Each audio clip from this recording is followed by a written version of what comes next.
তাহলে কি জাতীয় নাগরিক পার্টি ভেঙে যাচ্ছে? দল গঠিত ঠিকমতো না হতেই কি হারিয়ে যাবে এই দলটি? একের পর এক নেতা-নেত্রী পদত্যাগ করছেন দল থেকে।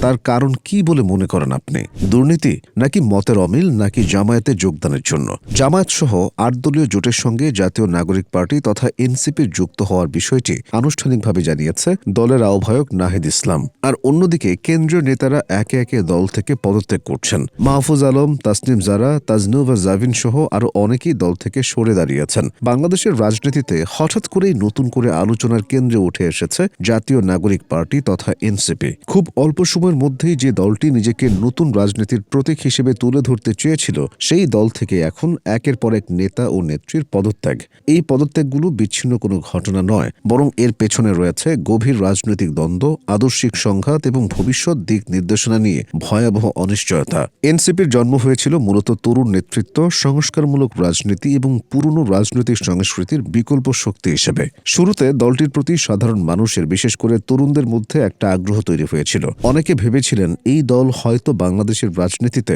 নতুন কিছু করতে যাচ্ছে, কিন্তু খুব দ্রুতই সে আশার জায়গায় ভাঙন ধরতে শুরু করে যখন দলটি নির্বাচন ও জোট রাজনীতির বিষয়ে কিছু বিতর্কিত সিদ্ধান্ত নেয়। সবচেয়ে বড় বিতর্ক তৈরি হয় জামায়াতে ইসলামী সহ কয়েকটি দলের সঙ্গে এনসিপির সম্ভাব্য জোট বা আসন সমঝোতার খবরে।